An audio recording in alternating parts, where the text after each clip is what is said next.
around there. You ready? Yep. Okay. Okay, it's 3:12 p.m. I'd like to call the meeting to order. Roll call, I see Bill Hanson. Present. Is Chuck Hathaway present? Yes. Okay, Chuck, Mike Roth, Patrick Knight, and Scott. Yep. There. Scott Warner, okay. Can you see him That's now, Craig? everybody? Yep, I can see, well, I can't see Chuck, but I can see, I shifted it. He should be in the picture now. I can see the chair next to Bill, but not the chair. I'll move Hold over. up. Then you can see him. I got you. You guys are all, there we go. It's more important All he right. sees you than me. All right. We got everybody. Okay, let's see, we have the agenda basically is the 2025 water sewer budget and rates.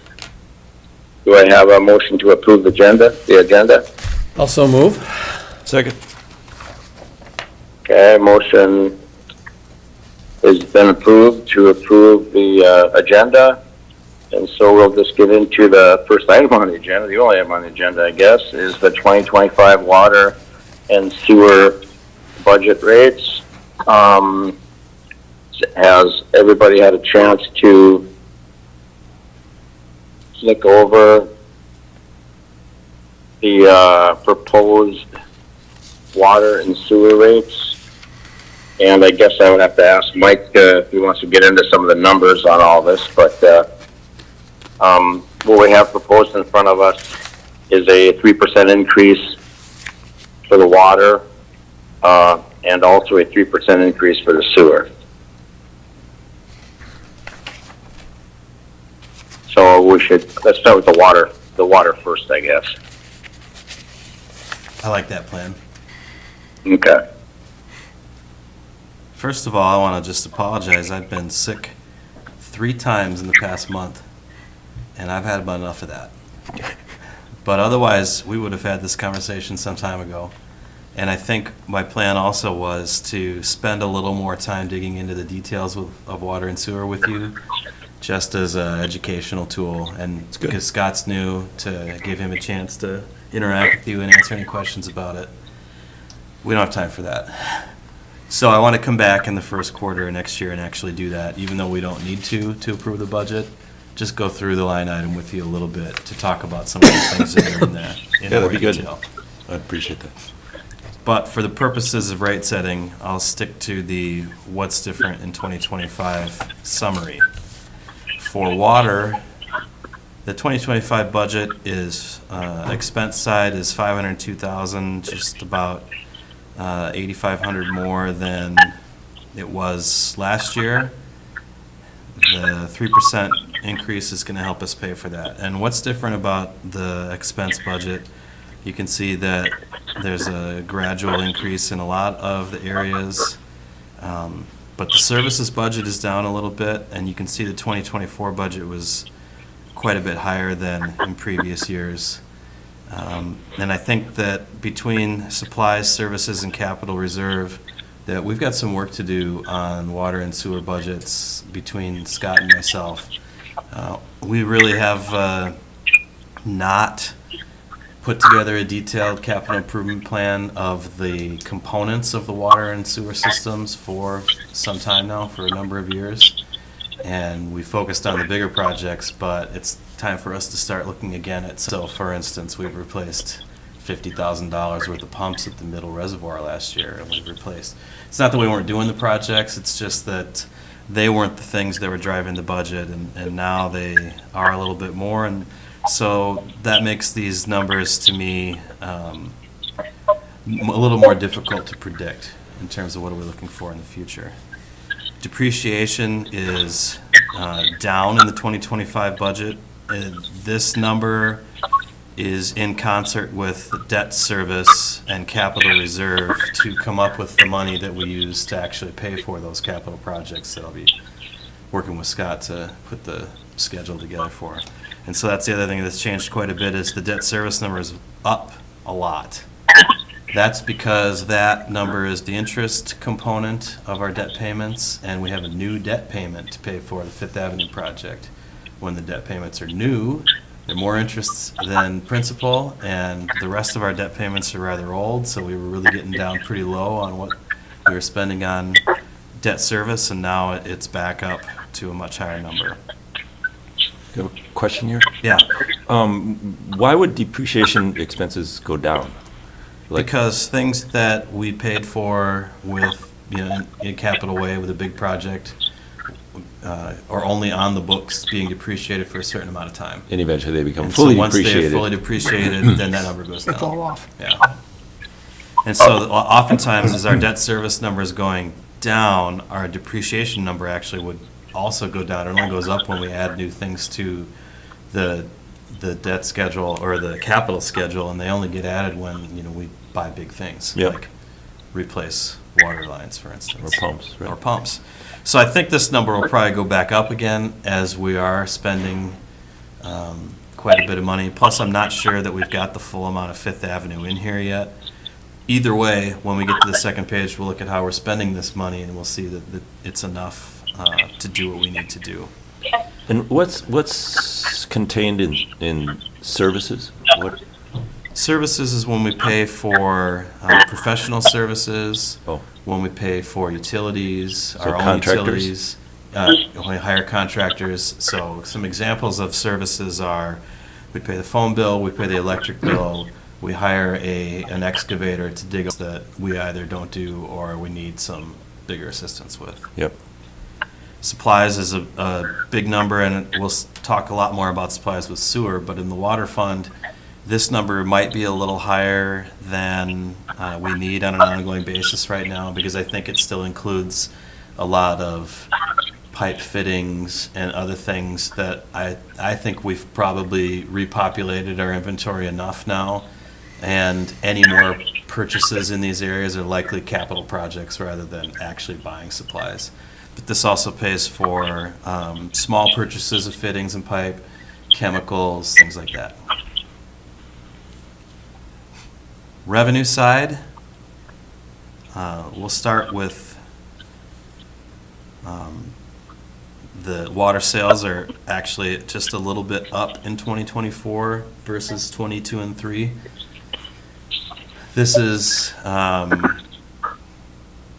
probably negligible enough that we could consider the budget flat, but still remarkable. The historic water sales, if you were to chart it back the last 40 years, are clearly down. Even though the population hasn't changed, the number of fixtures hasn't changed, the number of connections hasn't changed, but the efficiency of connections has changed dramatically. Meaning we're not losing money. We're not losing water into the ground. Well, that's also happening, but whether or not we lose it in the ground has nothing to do with how many gallons we sell through meters. True. So, Low flow shower heads, Yeah. modern Yeah. dishwashers. So Low what- flow toilets, Yeah. yeah. our expenses go up every year, but the number of gallons that we sell to cover them has gone correspondingly down. And of course, that means even if our expenses stayed flat and our gallons went down, we'd have to have a rate increase to make that up. In this case, because the gallons aren't really going down, and because we have some other sources of revenue into this, a 3% increase is only just under $13,000 on this $500,000 budget.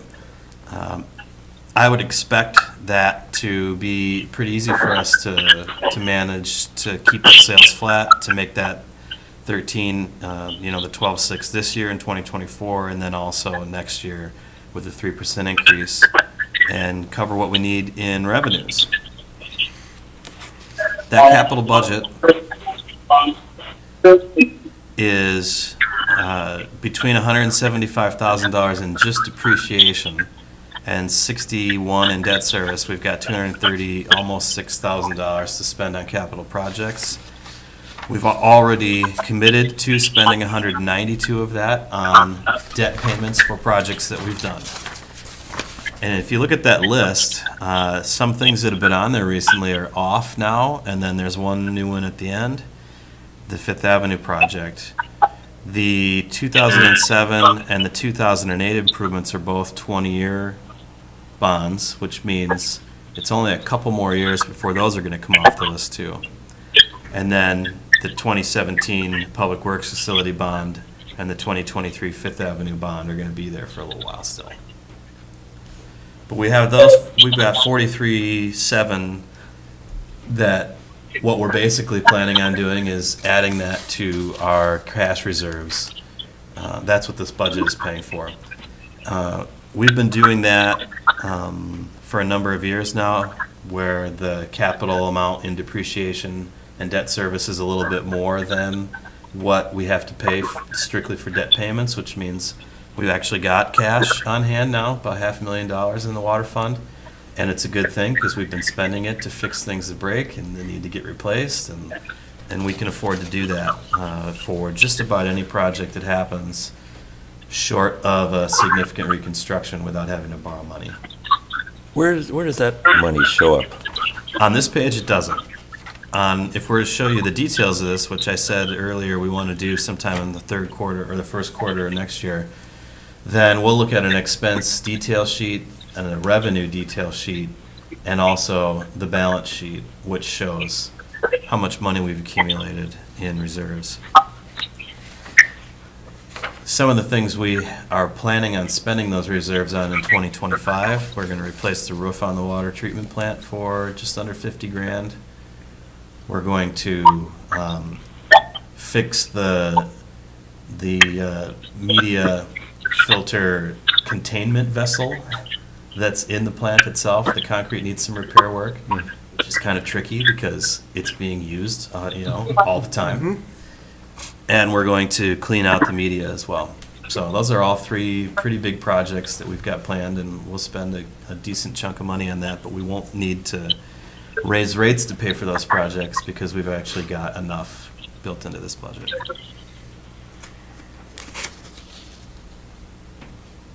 Any questions about it? So it's you recommend an increase of 3%? Yes. Why not 2? Why not 4? Just Well, 3%, the math works. If you look at this budget at $502,000 of expenses, if we didn't have any rate increase, then we wouldn't be able to cover that, right? The 3% rate increase ends up at $505,000 in revenue. If we were to try to right-size it exactly, then the rate increase would be something like 2.38 or 2.44 or something like that. And it's just for ease of understanding. The difference between a 2.4 and a 3 increase isn't a lot on anybody's bill, and it's not a lot in our budget. So it's just simplifying that number. but the 3% increase, is that what's giving us the difference between 420,000 and 430,000 in No. utility bill revenue? Nope. So let's go talk about that. In the budget, we're imagining with no rate increase, we're going to collect $430,000 in 2025. And that's based on the financial performance and in number of gallons we're imagining we're going to sell this year and the prices this year. So we think we'll probably make about $430,000 this year, and we're expecting that to remain the same next year. And then the rate increase will add an additional $12,900, which is 3% of $430,000. So that, You take that out, and we're at 492,000, and that is, enough to pay for last year's expense budget, but not enough to pay for this year's. yeah.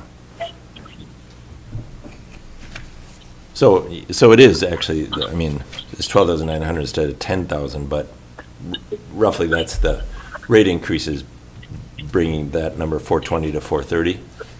The rate increase this year brought the number from 420 to 430. Actually, our estimate at 420, I think, is a little bit high, and so it's probably going to be more like 417 that before rate increase, and then we had a rate increase, and so when you add that together, I'm imagining that this year's total is going to be about 430. this coming year's. 2024's.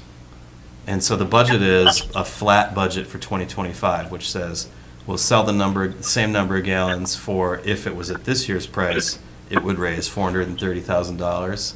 And if we increase the rates by 3%, it'll raise 432 or 442.9 instead. So the 430 plus 12,900. Oh, I see. So this is, what you're showing on this page is without a rate increase figured into the numbers. Well, it's on the list, right? It's separated out. So it's not, we're not going to, you won't see a line item in our expense budget that where we're tracking rate increase, but I'm splitting it out for you to look at separately. Oh, I'm sorry. You're right. It's right there at the bottom. I wasn't, Yeah. I sorry. Item.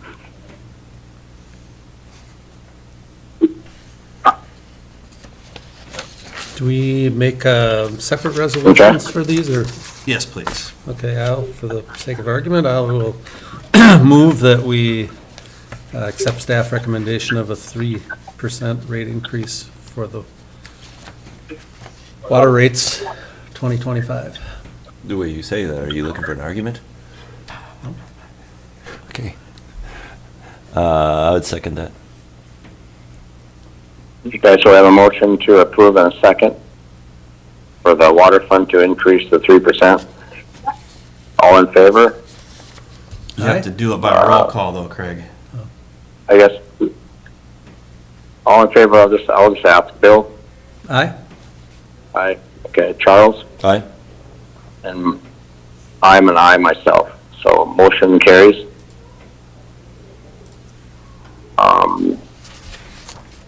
Okay, then we'll move on into the sewer.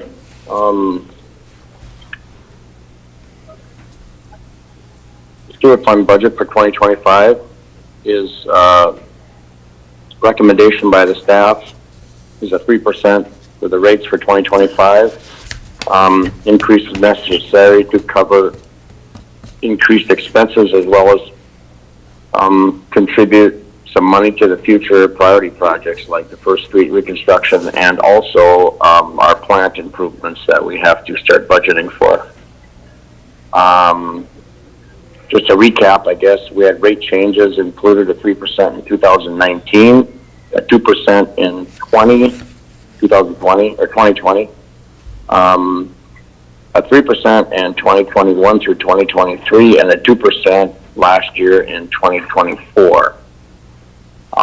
And then I guess I'll have Mike go through the expense budget for the sewer fund budget overview.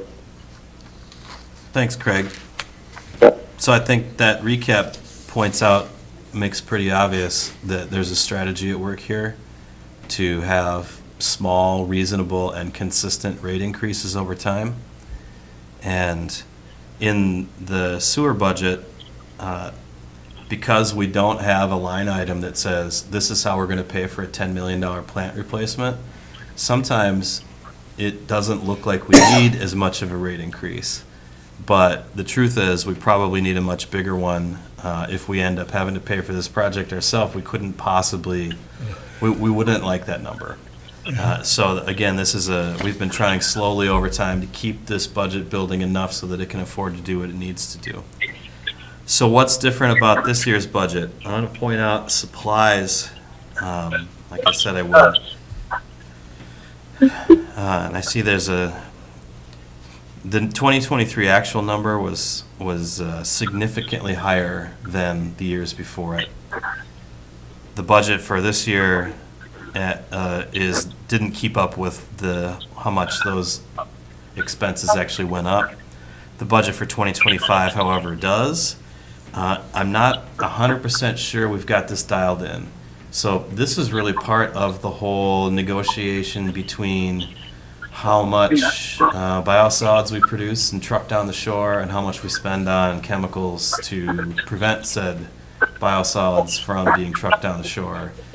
We're really not changing the number of biosolids, but what we are changing is its concentration level when we send it down the shore. And if it's more concentrated, then there's fewer truck trips, and that's quite a bit cheaper. The exchange was additional chemicals to help us make that happen. And I don't know that that's dialed in yet. I think that Tom had a really consistent way that he wanted to operate the plant for a very long time. Neil was just getting started in figuring out what he wanted to do, and now Scott's taken over, and we need to go through a time period for Scott to determine what's the right way. Top number, how much we spend trucking biosolids to Duluth and paying Duluth to reprocess them on our behalf. Which is a lot, a heck of a lot.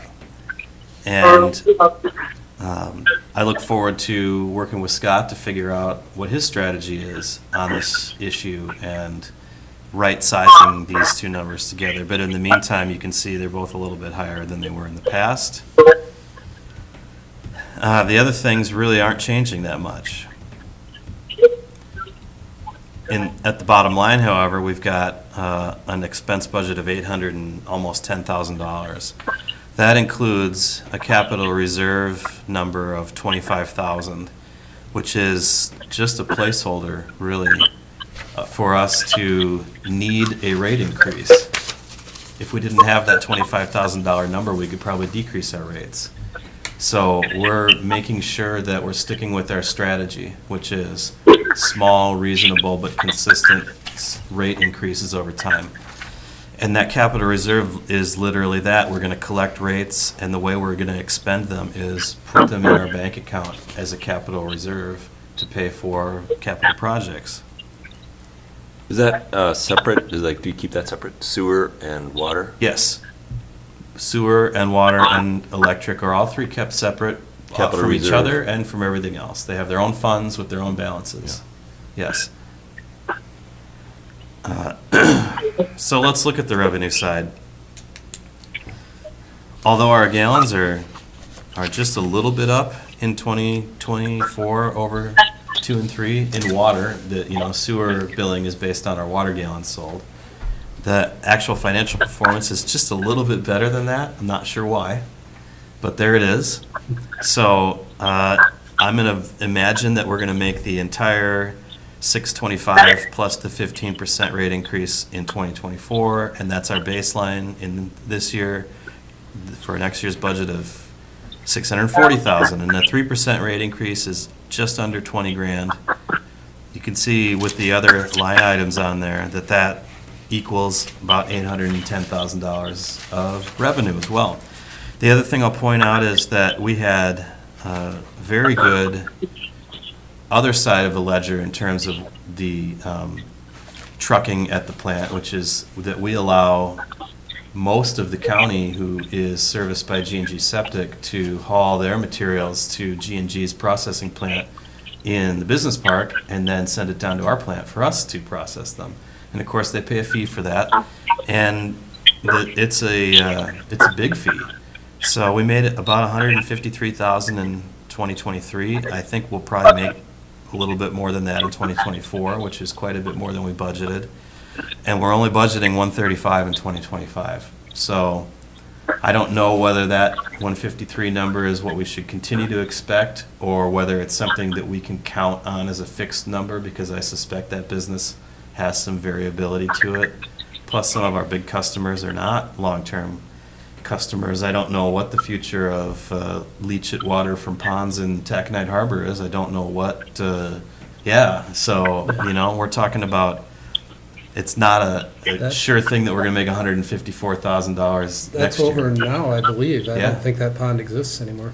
I don't believe that After they're they our mitigated. customer anymore. They mitigated the coal pile, and looks to me like it's gone. You So can see it from the I highway. think there's more than one, but Yeah, that's where I think, okay, it's prudent to not count on us hitting that 153 number again. okay.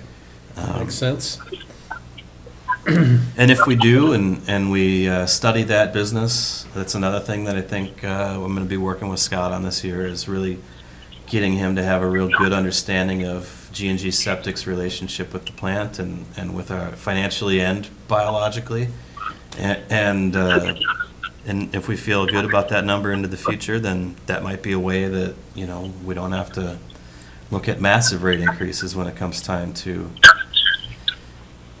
pay for the improvements that are required. Well, Probably We should not, at least make sure that customers outside the city are paying their fair share. Yes, and At a minimum. it's something that we've looked at, what does that mean, fair share, a number of times, and how do we define it? And it's, just based on population or number of connections isn't necessarily a fair way to do it. But just based on volume is definitely not a fair way to do it, so the G&G pays per volume quite a bit more than our customers in town do, because what they're bringing is quite a bit stronger. It's an ongoing thing, and I think we'll get to bring that back to you one time in the next year as well, to look at as an issue to study. Like, this is what we think fair means, and It this seems is how like we it- charge for it. And Seems like there must be some way of calculating it, kind of like concentration times volume, and then you get a like a bulk solids kind of a Well, there- Yes, number. Yes, you're right on. yeah. But concentration is an oversimplification, right? And Right, and, because there's concentration of various Right. components. Various components, yes. and then it's about trying to determine both the impact that it has on the operation of the plant, and also what's a fair means of divvying up the plant expenses over our customer base, which now includes a lot of customers outside the city as well, that are benefiting from the ability to they don't have to pay for G&G to truck all of their things to Duluth as well, which is their alternative, which is quite a bit more expensive than the way that we're doing it. So apart from Taconite Harbor, who else are the commercial customers there? Or like, what's some examples of other ones? Like pumping out somebody's. If they don't have their own treatment, all of leachate. them, Anybody with a septic system? yeah. Yeah, anybody with a septic system. Okay, so that's, that'd be like a resort or Sure. a house even, or Yeah. a couple of houses together. Beyond that, is there other like commercial entities that are, I don't know, like the coffee plant, or I don't know who would be. Oh, yeah. Well, not the coffee plant, the stores, Outside of the city limits, outfitters, lodges. almost every commercial entity Yeah. is operating on a septic system and doesn't have their own individual treatment system. Almost all of them. So I'm just trying to think of, is there gonna be stuff coming in that's not sort of typical residential sort of sewage? Septic is not typical residential sewage. Because. It's significantly stronger. Yes, okay, but Yes. still, in terms of the components, I don't think there's any, if you're talking about industrial components. yeah, like, Mm. copper in the stuff, or I some don't- no, I kind don't of think weird we've got any- asbestos stuff they have to Less worry now about. that they're not pumping the holding ponds at Taconite, that was. And the that was outlier. mostly water. Yeah, that was so mostly water. That was actually cleaner than what Very we clean. would usually bring in. Really. It's probably easier to talk about who doesn't bring stuff to the plant than who does. That's probably a pretty short list of who has their own Bluefin? treatment. Yeah, Bluefin, there's Caribou Highlands has ponds, there's just a Yeah. couple. Yeah, but most all of it that comes in is septic system pump out. Yeah, and there are a lot of commercial activities, but they're all the same kind of commercial activities right. we have in the city limits too. Yeah, Yeah. Restaurants, resorts, that kind of stuff. yeah, yeah. Even industrial operations, they're not creating industrial sewage waste necessarily. It's still pretty Not that I can think of. domestic in style. Yep. And I would guess any further future development at Taconite Harbor, whatever that may be, would probably include a sewage treatment facility there. I'm just guessing. Well, we'll see. Given the scale, yeah, I mean, it's just a guess, but It's been a long time since anybody's seriously talked about a significant system outside of the city limits, Yeah. but 20 to 25 years ago, they were talking about, a West End sewage treatment system. they had it funded and in place, and the voters turned it down. It was pretty expensive then. I can only imagine what it would cost now. It's tough to do. Yeah. Okay, so the capital budget on this, we've got depreciation, debt service, and that capital reserve adding up about 212,000. There's only 144 that we're currently committing to projects, and you can see this list actually now, we've got 3 fairly recent bonds, but the 2021A includes projects that are of that 2007 and 8 that were refunded as a part of that, and so that's actually, those aren't going to be there forever either. They'll come off the list pretty soon. Also worth noting, the Fifth Avenue project debt here is 46.5. On the water side, it was 75. So replacing sewer lines is a lot cheaper than replacing water lines. There's almost 70,000 in additional money, so there's more extra that we're budgeting to put away for capital projects, and that's good. If we save that whole 70,000 for 10 more years, and we've got 700, and we'll just call it, $1 million because it's 10 more years, we have $1 million in the bank. That's not enough to pay for a $10 million sewer plant project. If we just used it to pay debt service plus the cash that we save in the next 10 years, it's maybe enough to pay for a third of it, maybe. So if we want to make this number work so that we can afford to pay the entire debt service on a $10 million project, we probably need to raise our rates 180% for a couple of years. It's not a 3% increase, it's more than double, and it's probably more than once. So obviously that's not realistic to expect a community of this size to absorb those kinds of increases, which is why we're going to be continuing on and really refocusing all of our efforts this next year on figuring out how to find some assistance to pay for that project. We'd really like to get started on it as soon as we can. And you said that work is outsourced.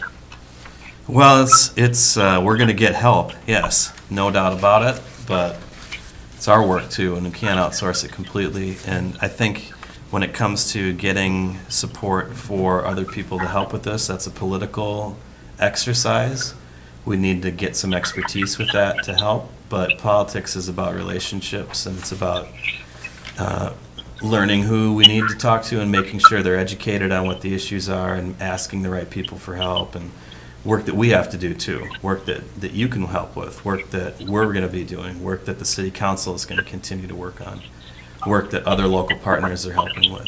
And we're started down that road, correct? We are started down that road, and I feel like we've set the table pretty well, I think. It's still work that takes years to be successful. So, Well, again, for the sake of argument, I will move that we accept staff recommendation of a rate increase for the sewer fund budget of 3% for 2025. I'll second it. Can you guys hear me? We can. Yeah. Okay, I just have my microphone thing shut off on you. Okay, so we have a motion to approve the 3% increase for the sewer. Do we have a second for that? Yes, Motion. I seconded it. Charles seconded it, okay. So we'll have a vote, all in favor. I'll just go individual. Bill, Aye? Charles, Aye? and myself is an aye, Craig. So the motion passes for the 3% increase for the sewer. Any other discussion about that? Just curious, so it'll be 3% on the water, 3% on the sewer. And the electric, Oh, boy. if you want to be reminded. Yeah. So, starts to feel like something Yeah. to the customers. Oh, it is, It is, yeah, yeah. it is. Yeah. So, obviously depends on what your 3% is of, like how much you paid in the first place, but Right. But since it's across the board, it's pretty easy for a customer to imagine what the impact will be by just looking at what their budget or what their bills look like this year and adding 3%. yeah. Yeah, I think that's fairly in line with what inflationary changes are looking like this year, so I feel really good about that. Yeah. We have a lot to accomplish still, and I think these budgets will let us do it.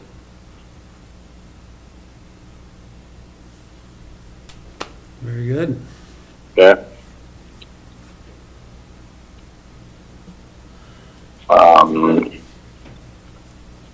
Yeah, I think it'd be nice to have another meeting when we have time, when you're feeling better and you can get things put together to kind of like, maybe go through some more of the ins and outs of the total budget.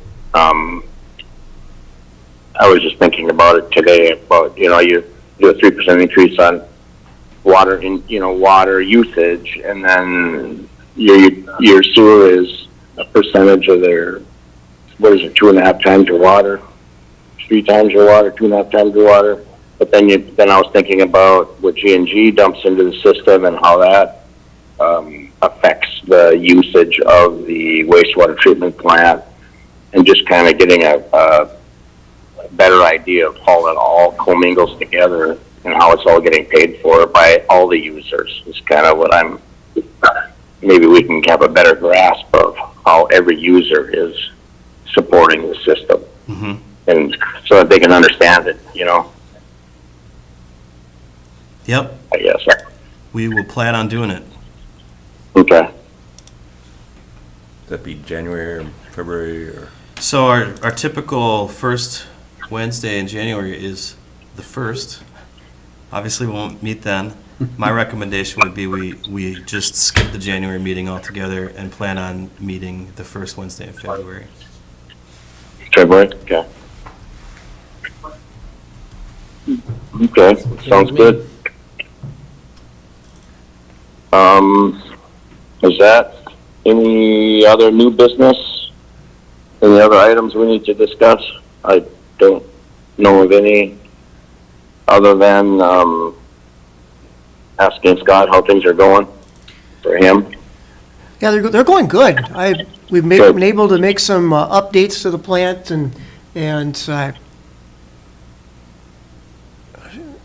Good. learning how the system is running. We're working on getting the automatic meter reading systems put in. We've changed out a bunch of water meters. So there's a lot of things that we're doing. We're digitizing a lot of our data, so that way it's instead of the guys writing the number down and then typing it in or punching it in on the calculator and writing some more numbers down, we're putting it into an Excel spreadsheet, so that way when I have to do the state reporting, it took me 5 minutes to do the Minnesota Department of Health reports for December. And so the wastewater is going to take me a bit longer because there's a lot more reports that I need to do, but it's all coming, and it's just a matter of time.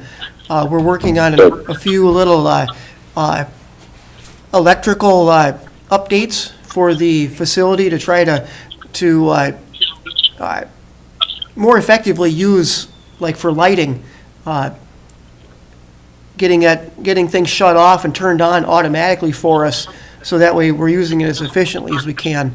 So there's little things that we're working on doing that are going to start building in time. Good to hear that. Thank you. Scott, I think I missed the meeting when you were formally introduced to this Sure. group. Yeah, I've been doing wastewater since the middle 1990s, and I spent 14 years with the city of New Prague as their wastewater superintendent.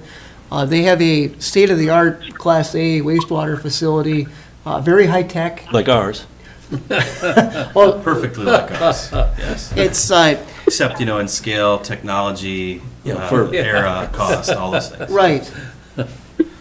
And then a lot of the technology, the basic technology, will be coming to the new facility when it gets updated. And so I'm familiar with that, know how to work with it. Perfect. And there's a lot of opportunities for electrical savings when things are updated. Yep. And so there'll be a lot more sensors, so that way we can optimize things better instead of, that facility was designed to, the operator uses their nose and their sight to be able to understand how the plant is working. And, with my COVID nose, that doesn't work anymore. So it's, I've been able to learn what it should be like, and the plant under, from what I've seen, has been doing well. But there's a lot of room for improvements that will help us out, and we just got to get there. And do you have water treatment background as well? Good. I've done water as well. I did water for the city of Bacchus, little tiny community, about 45 minutes north of Brainerd, Okay, up 371. yeah. And then I worked with water for the city of Northfield Uh-huh. years and years ago. Huh.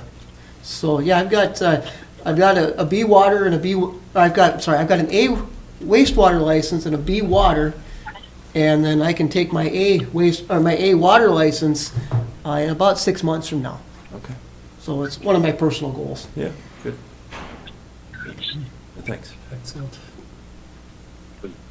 So one of the things I sent a note to Patrick a couple of weeks ago saying, it'd be good to get, sometimes I feel like I'm negligent as a PUC member, is like not keeping track of all the things that are going on around here. And, and one of the things I had listed was, it'd be nice to get some updates on where things are with respect to the sewer plant, upcoming sewer plant upgrades and where that process is. I think it'd be nice to hear about the stormwater planning and where that is and what the implementation of that might be or what's happening. We'll probably leave that one off this board's agenda. Yeah? We haven't asked the PUC to get involved in stormwater work. So, if you're curious, we'd be happy to just sit down with Shane and you sometimes, but Yeah. But as far as the PUC board goes, probably not. On the other issue, when there are significant things to update on, we'll certainly put them on an agenda. Yeah. There are not a lot of moving parts right now that move. Yeah. No, but even are just you to- guys both on the weekly update list? Yeah. Yeah, I think that's probably your best way to keep track of sort of the regular activities of what's going on in the departments, is just kind of see, that's the things they're working on. And we'll try to keep you as up to date as we can that way. Otherwise, there's not much to say about the plant beyond, say, the last time we had big conversations about it was when our engineers were here and we were looking at the Right. facility report. Right. And that nothing's changed since then in terms of what the project is or. Right, so what I was thinking was like, well, where are we in the process of acquiring funds, or have we hired anybody, or is that moving forward, or what, where are things? And it's not Yeah. adversarial in any way. Understood. I'm just like, what's going on there? Because I haven't heard anything for months. As they said then, the effort then was to kind of get in the queue, get in line. Yeah. Presumably we are now, more or less in the line. Well, there's more than one, it turns out, line. Yeah. So I don't know. And Scott and I recently just had another conversation with our engineers and talked a little bit about how we'd like to see that strategy spelled out a little more clearly in 2025 on what that means and what the steps are and how that's going to happen. So Yeah. I think when we've got that information from them, that'll be a good time to update you, Yeah. not on just what's happened, but also what the plan is. Yeah, and there was even, at one point, we're talking about, sort of as a, I don't know, temporary measure or as a stopgap measure, putting in carbon filters for odor control. And Right. It's like, I don't know whatever happened to that. Well, what happened was that the odor issues didn't happen. And that was because we figured out a different operating method, I don't want to make any claims to because. but they went away, pretty much. I mean, we stopped hearing about them. So if they didn't go away, we need to hear about them. It was COVID ruined everybody's noses. Huh. But anyway, nothing significant was done to address that problem. but nevertheless, it went away? Is that what you're saying? I'm saying that we did make some operational changes. They could have been the reason why we're not hearing about odor issues anymore, or it could have been other factors, or it can just be that people aren't telling us. I mean, I just can't explain it, so I don't want to try There it. was a pretty heavy outcry. The time it was the worst, I think people Yeah, would mention it. but absolutely. If it did that again, although I rode my bike past there during that, like 7 times and never smelled a thing. Yeah. But on the other hand, it's not a perfect explanation because one of the operational changes we made was to decant, which means we stop aerating in hopes that the solids settle in that tank and we take the liquids off the top. And when you stop aerating, then your biologics die, and that's not good for odor risk. And so I wish it was simple enough to say this is what did it, but we just can't. Yeah. I am off of water and sewer just for a minute. I walked my dogs early in the morning, the last cold snap we had, it was below 0. And I just walked all the streets through the center of town and was all of a sudden struck. I'm like, what's wrong with this picture? No steam coming out of houses. There's no, remember 30 years ago, you'd go into any community like this with regular city blocks and houses, every chimney had steam coming out of it. So those must be first I was like, what? How can that be? And then I thought, oh, those are the off-peak customers, right? Electric. Or they have, electric heat apparently. They all have chimneys, but there's no steam coming on them, or very few. Well, it also could be that everybody's got high efficiency furnaces now and they don't use a chimney anymore. Yeah. Well, no, I mean, even a pipe though, Yeah. you'll see steam coming out somewhere from that, or from the side. I mean, I can see Yeah. one from here on the Yeah. side there, but, and that just got me to thinking again about what we could do to incentivize people to keep increasing efficiency, specifically with heat exchangers in the future. So I just throw that out there as a reminder. I'd like to keep moving in that direction. Here's how you're contributing towards that right now. The electric fund pays a significant portion of Shane's salary. Right. And Shane's working on those issues with bigger customers, including us. Mhm. Particularly the library right now is doing a project to expand what they're doing with heat pumps. Our partnership with Simpa, that's one of the things that our local rep Nancy is big on, is air source heat pumps. She's been a big proponent of it. We've got some barriers, obviously, because the technology is not well known up here, which means there's not a fleet of contractors that are looking to install that work. It's hard to find them that know how to do it or that are interested in doing it at all. That should improve though. I think so. And Especially so, I think we're gonna see personally, I think we'll see a uptick in contractor availability once we have some housing. Because I know contractors that would love to move here, but can't find housing. well, we've got great The old story. contractors here too that are not doing that work. Yeah, they will. And it'd be nice to see some of them kind of pick Yeah. that up and. If they and see the run market, with it. Right. they'll pick it up. Yeah. Just my 2 cents worth. So Yeah. that's all I have. Yeah, and even that, I mean, it'd be nice to get Shane in here at one point, just like, here's a general update on our efficiency, like, our He usually is. biannual Yeah, he update. usually Here's what is. we're doing, here's Yeah. what's going on, here's what we're trying to accomplish, here's progress we've made.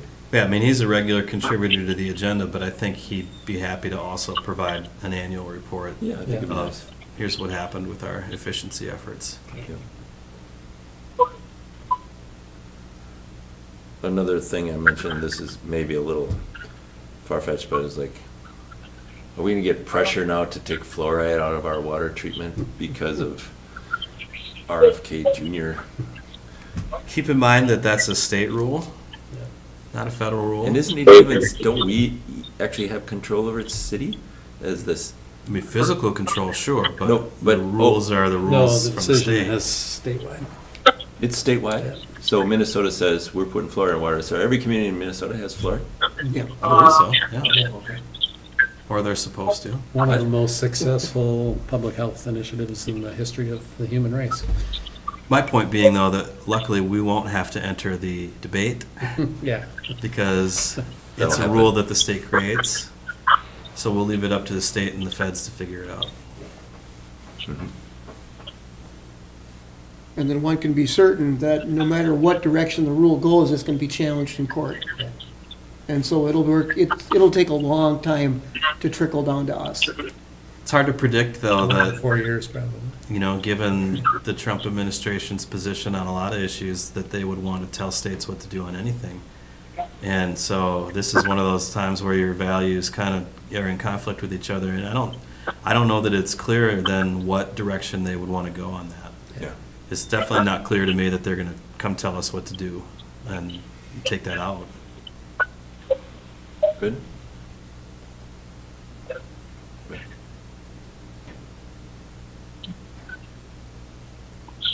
Okay. Is that everything you guys got? You done? I think so. Okay. Yeah, I think, well, thank you for coming to the meeting and getting our items taken care of here. Appreciate the help everybody has, that we've put in for 2024, and, we're looking forward to 2025. Hey, was Bill reappointed? Oh, yeah. January. That hasn't happened yet. Yeah. Yeah. Is Oh. it still kind of up in the air? Yeah. Well, we haven't made up our mind on, yeah. Yeah, I was not Depends on asked. how many other people apply. I didn't give a performance review. I mean, I would say, Well, he doesn't work for you, so. True. we haven't but adjourned yet, still. I can say publicly, if somebody really wants to be on the PUC, I would support their candidacy. Yeah. Yeah, I mean, we I have, enjoy it, but, if there's somebody who's burning to do this work, I'd be happy to entertain that. desire's nice, ability's nicer. If somebody's got both, yeah, they should definitely call you. Yeah, yeah. That, we have been